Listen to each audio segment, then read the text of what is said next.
तो गाइस ये वीडियो है स्नैपी गर्ल के लिए कि स्नैपी गर्ल पे जो है केस हुआ है और ये केस और किसी ने नहीं, उनके सास ससुर नहीं किया है। लोग अपनों से ही परेशान रहते हैं, जैसा कि आप लोग जानते ही हैं। तो अभी जो है हम लोग बात करेंगे कि किस तरह का केस हुआ है और उसमें कौन कौन सी धाराएं लगाई गई हैं, उसका मतलब क्या क्या है। उसके पहले ये जान लेते हैं कि क्या इन्होंने ठीक किया तो नहीं। साफ शब्द दो टूक जवाब है कि बिल्कुल नहीं, बिल्कुल ठीक नहीं किया है।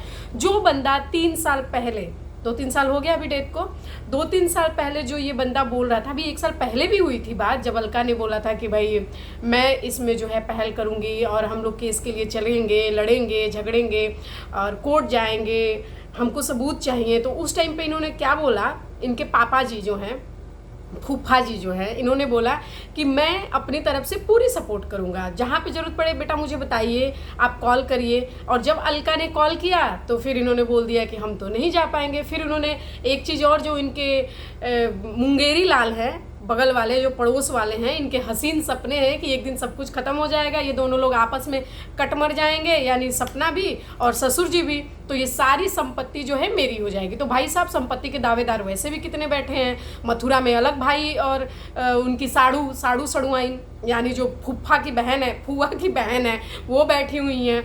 इधर जो फुआ के भाभी हैं यानी जो अंशु के माँ बाप हैं, वो बैठे हुए हैं प्रॉपर्टी के दावेदार। अंशु घर में खुद कुंडली मार के और बैठ गई है, वो जो है दावेदार बैठ गई है। और इधर आप मुंगेरी लाल बने हुए हैं हसीन सपने लेकर के एक दिन ये सब कुछ मेरा हो जाएगा। मेरे को लग रहा है ये किसी को नहीं देंगे।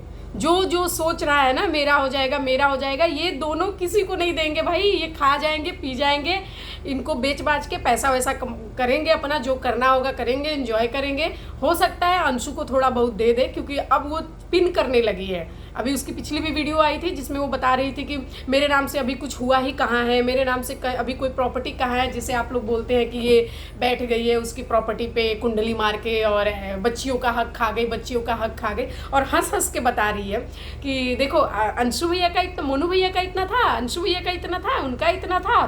तो और ये अपने मरे हुए भाई के बारे में बता रही है, मरे हुए भाई के बारे में इतना खुश हो करके बता रही है कि वो भैया को इतना मिला, वो भाई 4 हिस्से लगे थे, मम्मी पापा का हो गया था, भाभी का हो गया था और राजवीर भैया का हो गया था। तो मेरा सूरज भैया का और राजवीर भैया का था, तो फिर वो सूरज भैया तो रहे नहीं, तो राजीव भैया का हो गया, तो 4 हिस्से लगे। मेरा नाम ही कहाँ है अभी तक, मतलब ये बता रही है, अपनी फुआ को सुना रही है। उनकी फुआ बोल रही है हाँ नाम ही कहाँ है, मतलब नाम नहीं है, हमारा नाम डाल दो। वो सीधे सीधे ये बोल रही है। अब वो 3-4 बार इस चीज़ों को बोलेगी जा के फुआ के सामने, फूफा के सामने, कि लोग बोलते हैं तुम क्यों करती हो, तुम्हारा तो नाम भी नहीं है, राइट भी नहीं है, तुम कैसे बोल सकती हो, कैसे लड़ सकती हो उनके लिए। तो देखिए मैं आप लोग के लिए ऐसे ऐसे कर रही हूँ, तो वो लोग बोलेंगे हाँ बात तो सही है भाई, जब तक हम इसको कोई राइट देंगे नहीं, ये खुल के लड़ भी तो नहीं पाएगी। तो आएंगे और बोलेंगे लो 2% तुम्हारा, हाँ इससे ज़्यादा तुमको मिलेगा भी नहीं, तुम सोचना भी मत, इससे ज़्यादा नहीं मिलेगा ना ना ना ना, वो नहीं देने वाले हैं।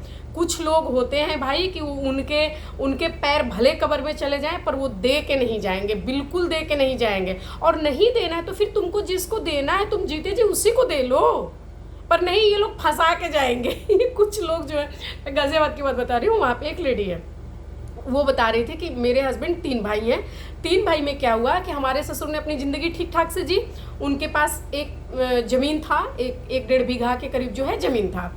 उस ज़मीन पे उन्होंने इतना कर्जा लिया हुआ है, नॉर्मली लोगों से कर्जा लिया हुआ है, बैंक से लोन लिए हुए हैं, और घर वाले तीनों बच्चे इसी चक्कर में सेवा कर रहे थे कि हमको मिलेगा, हमको मिलेगा, हमको मिलेगा, कुछ नहीं मिलेगा तो आधा आधा मिलेगा करके कर रहे थे।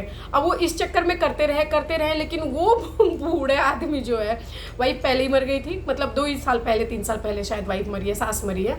और ससुर ने क्या किया हुआ है, उस प्रॉपर्टी पे इतना, जितने का खेत नहीं उससे 4 गुना ज़्यादा कर्ज ले रखा है। अब कह रहे हैं अब अपनी ज़िंदगी तो जी करके गए, अब तुमको चाहिए तो पहले वो कर्जा भरो, तब तो तुम्हारा होगा, क्योंकि बैंक वाले तो छोड़ नहीं रहे। बैंक वाले बोल रहे तुम लोगों से पहले हमारा दावा है, हमसे तो लेके बैठा है बंदा, तो वो बंदे ने फिर किसी को नहीं दिया है, अपनी ज़िंदगी जिए। मैं इसमें नहीं बोलती कि गलत है भाई, उसकी ज़िंदगी थी, लेकिन फिर बच्चों पे भी कर्जा डाल के क्यों जाना था, ये भी बात है।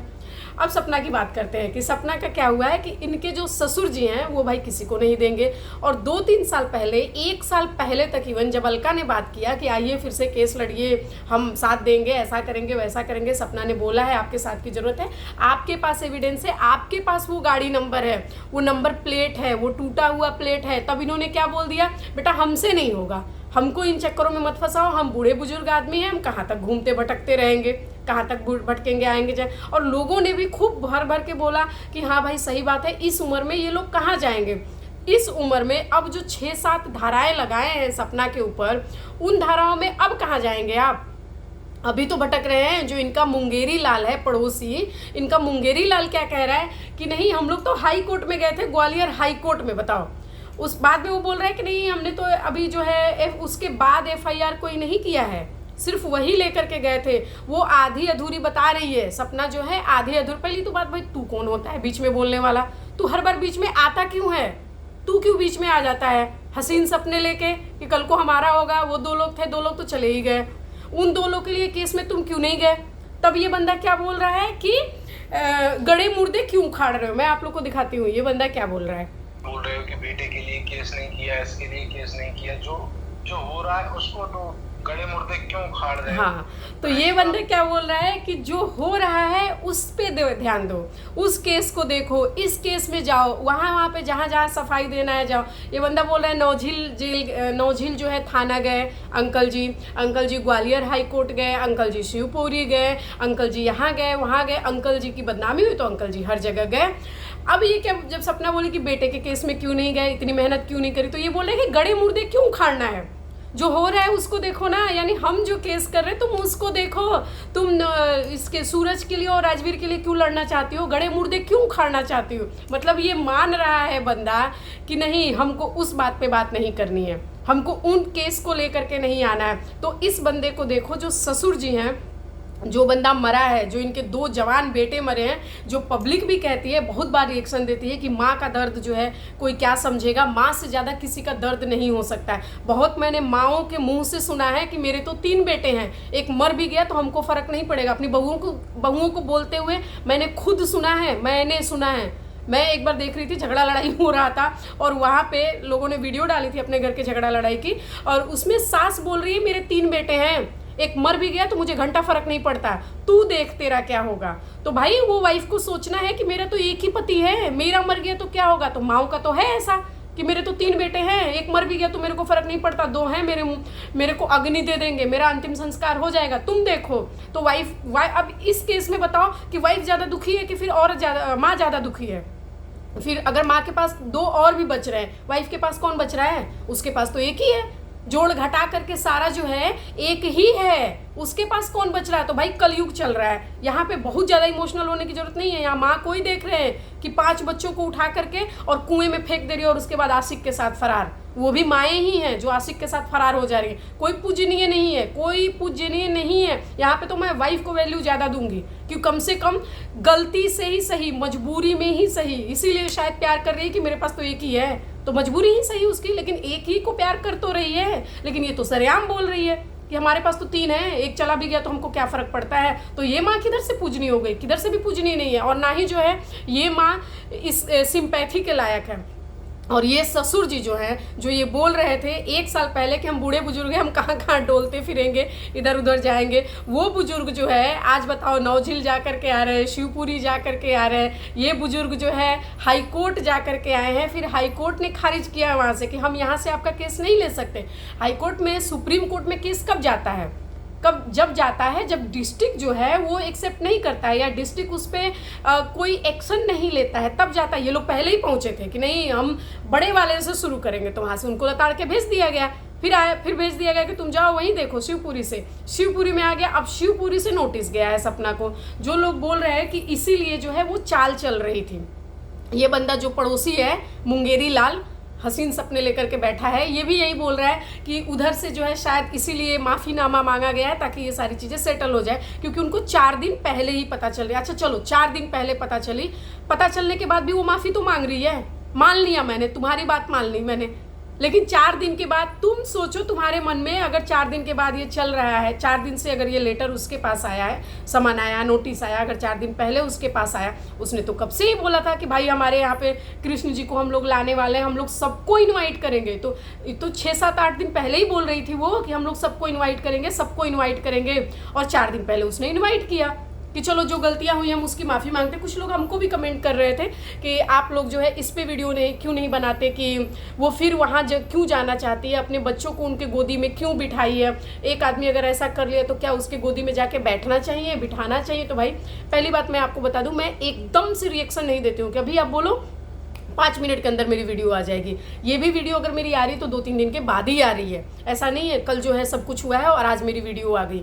आप देखना मेरी वीडियो 2-3 दिन के बाद ही आती है, कभी भी एकदम से मैं ले करके नहीं बैठी हूँ कि तब तुमने मुंह से निकाला और हम खुद बोल देंगे। अब मैं तो खुद वेट करती हूँ कि आगे देखते, मेरे को जल्दी ट्रस्ट होता नहीं है, चाहे सपना हो, चाहे ससुर जी हो, चाहे सपोली हो, चाहे ये पड़ोसी लाल हो, चाहे वो जीजी जिसको कहते हो, चलाक लोमड़ी कहते हो, जो भी कहो, मैं किसी पे भी एकदम से रिएक्शन नहीं देती हूँ। मेरे को किसी पे भरोसा नहीं है, मेरे को 2-4 दिन भाई टाइम लगता है। उसके बाद मेरे को जो समझ में आता है मैं वो अपने हिसाब से बोलती हूँ। मैं सामने वाले के हिसाब से कैसे बोल सकती हूँ कि सपना ने गोदी में जाके क्यों बिठाया? अब मेरे को जो लगता है मैं बोल सकती हूँ। मेरे को फिलहाल ये लग रहा है कि बहुत बारी क्या होता है, आदमी को समझ में आने लगता है कुछ टाइम के बाद कि हमारे साथ चल क्या रहा था। जैसे सपना भी बोल रही है कि मैंने तो एक्शन नहीं लिया था, मैंने लीगल एक्शन नहीं लिया था, मैंने कार्रवाई नहीं करी थी, मैंने केस नहीं किया था, ये सब नहीं किया था मैंने पहले। हाँ, गई थी थाने आदमी जाता है डराने के लिए, बिल्कुल जाता है। जब मानसवी ब्लॉग वीडियो बनाती थी कि सपना ने जो है अपने हस्बैंड की पहले जो है सूरज की नली इसने खुद निकाली थी, ऑक्सीजन पाइप खुद निकाला था, तभी भी सपना तुरंत उठ के नहीं चली गई थी, बाद में गई थाने गई अपने ससुर को लेकर के, सास को लेकर के, और वहाँ भी जा कर के डराया ही कि हम लोग एक्शन ले रहे हैं, हम लोग चेता रहे हैं। अंदर इन्होंने पुलिस स्टेशन की वीडियो भी डाली, तो उसमें तो कोई मानसवी अरेस्ट नहीं हुई। इसका मतलब क्या हुआ? इसका मतलब है कि उतने स्ट्रॉन्ग तरीके से एक्शन लिया भी नहीं गया था, डराया ही गया था कि हम लोग आ गए। अक्सर यूट्यूबर्स को आप लोग देखेंगे कि वो रोज ही उठ के चले जाते हैं, आज हम बस्ती में हैं, आज हम गोंडा में हैं, आज उनके खिलाफ एक्शन ले लिए, कल उनके ऊपर कर दिए। लेकिन ये लोग जाते हैं थाने, जा करके वीडियोस बनाते हैं, 2-4 नाम ले देते हैं, 2-4 बता देते हैं कि ये धाराएं लग रही है, ताकि वो आदमी थोड़ा डर जाए, क्योंकि कोई भी नहीं चाहता है कि भाई बार बार थाने पुलिस के चक्कर लगे। तो सपना ने ये किया था शायद। अब ये मुंगेरी लाल बोल रहे हैं कि नहीं, उधर से पहले हुआ है, उधर से पहले हुआ है। तो तुम बोल रहे हो कि अगर मैंने कोई गलती को, तो मैं तो खुद माफ़ी मांगता हूँ। ससुर जी ने ये बोला कि बच्चियों से हमको बहुत लगाव है, तो फिर सपना से माफ़ी क्यों नहीं मांग ली थी? झूठा ही सही, आप आप बोलते हो ना कि हम तो बड़े हैं, वो तो पागल है। इन्होंने कई बार बोला है कि पागल हो चुकी है, साइको है, वो साइको है, पागल है। उसको तो दवाइयाँ भी दी जा रही थी घर पे, उसने बताया ही था कि हमको तो दवाइयाँ दी जा रही थी। तो हो सकता है दवाइयाँ आप खुद दे रहे हो, जानबूझ के दे रहे हो। सपना ने अपनी आज की वीडियो में धीरे धीरे जो है इशारों में ये बात बिल्कुल बताया है कि पैसे तो अकाउंट में आए हैं, वहाँ तो पैसे लेकर के चुप हो जाया गया। वहाँ तो आपने पैसे ले लिए, अकाउंट में तो पैसे हैं, फिर पैसे लेकर के चुप हो गए थे। तब जो है दिखा दिए कि हम लोग जा नहीं सकते हैं और सिंपैथी ले लिए। तो ये बात भी जो है, फिर अगर ये बात निकली है तो फिर दूर तक जाएगी। ये पैसे वाली भी बात फिर वो सामने लेकर के आएगी। लेकिन ये बात है कि जब वो चीज़ कोई सामने लेकर के आती है, प्रूफ लगाती है, रिकॉर्डिंग्स लगाती है, स्क्रीनशॉट लगाती है, तब उसको बोल दिया जाता है ये तो रिकॉर्डिंग की देवी है, ये तो रिकॉर्डिंग की देवी है, ये तो हर बात में प्रूफ लेके बैठी रहती है। अगर प्रूफ नहीं लगाती है तो उसको और ज़्यादा ट्रोल करते हैं। ये तो प्रूफ जो है जब दे ही नहीं रही है तो हम इसको मान कैसे ले, इसको मान नहीं सकते हैं। और मेरे को भाई बिल्कुल समझ में नहीं आता कि जो बंदा अपने बेटे के लिए, अपने बहू से सगा अपने बेटे से सगा क्या हो सकता है? पूरी दुनिया बोलती है ना कि जिसका बेटा ही छोड़ के चला गया उसके लिए बहू क्या वैल्यू रखती है। चलो ठीक है, बहू वैल्यू नहीं रखती है, लेकिन ऐसा क्या कि भाई जो बेटे का दुश्मन है, जिसने उसको उड़ा दिया, गाड़ी से ख़त्म कर दिया दुनिया से, एक ही था आपके पास, एक जा ही चुका था, एक ही था, और उसको प्लानिंग के थ्रू अगर उसका मर्डर हुआ है, उसको मार दिया गया, उसको गाड़ी से उड़ा दिया गया, आप एक एक्शन तक नहीं ले पाए, एक FIR तक नहीं कर पाए। आप तो बड़े लोग हैं, आप तो चर्चित हैं, बहुत सारे देखो लोग बोल रहे हैं कि हम जो यूट्यूबर होते हैं हमको सब लोग पहचानते हैं और हम कहीं भी जाते सपोर्ट मिलता है हमको। तो वैष्णो देवी में जाते हैं तो लाइन में नहीं लगना पड़ता है, ये सारी चीज़ें आप बोलते हैं। तो जहाँ पे मर्डर हुआ है क्या आपका पुलिस थाना सपोर्ट नहीं करता? बिल्कुल करता। आपके पास लोग आए भी थे, लेकिन आपने खुद बोल दिया कि नहीं, हम कहीं नहीं जाएंगे, हम कोई एक्शन नहीं लेंगे वहाँ पे। तो आपका बेटे के लिए मतलब कोई मोह ही नहीं था क्या, या कहीं कुछ और इन्वॉल्वमेंट थी? सिर्फ पैसे की ही तो बात नहीं थी, कहीं कुछ और तो नहीं था? कि जिसकी वजह से आप सोचे कि नहीं अगर बात हुआ तो हम भी कहीं फंस जाएंगे। अगर ये मर्डर केस सामने आया, ये मर्डर केस ओपन हुआ, ये केस अगर हुआ, ये एफआईआर लिखी गई, कल्प्रिट अगर पकड़े गए तो कहीं हमारा भी नाम ना आ जाए, ऐसा तो डर नहीं था। और अगर नहीं था तो फिर तो खुल के बैठना चाहिए था ना सामने, कि हम बैठे रहेंगे अनशन पे, 3 साल लगा दो, 8 साल लगा दो, 10 साल लगा दो, हम पूरी ज़िंदगी बिता देंगे, लेकिन यही जो है थाने के बाहर ही बैठे रहेंगे। सरकारी नौकरी है ना आपके पास में, आपका पैसा तो आ रहा है, अगर मान लो आप नौकरी छोड़ भी देते तो आप तो खुद बोलते हैं ना कि इतना हमने कमाया हुआ है, हम सपना के मायके वालों जैसे भिखमंगे नहीं है, इतना कमाया हुआ है कि हमारे घर का चल जाएगा। तो भाई आप 2 रोटी खाते और 2 रोटी तुम आपकी वाइफ खाती, 4 रोटी खा करके सूखे रोटी, प्याज रोटी, नमक रोटी, अचार भी खा करके रह जाते, और आप अपने बेटे के लिए धरना देते ना फिर थाने के बाहर कि जब तक केस सॉल्व नहीं करोगे हम हिलेंगे नहीं, हम जाएंगे नहीं। कब आपके अंदर से दिखी है ये चीज़? आप लोगों ने तो, आपके लिए तो पब्लिक बोल रही थी, पब्लिक एक्शन लो चचा, अरे चचा कुछ तो करो, अरे चचा कुछ तो करो, और चाचा बैठ गए कि नहीं हम बुजुर्ग हो गए हैं, हम कहाँ जाएंगे, हम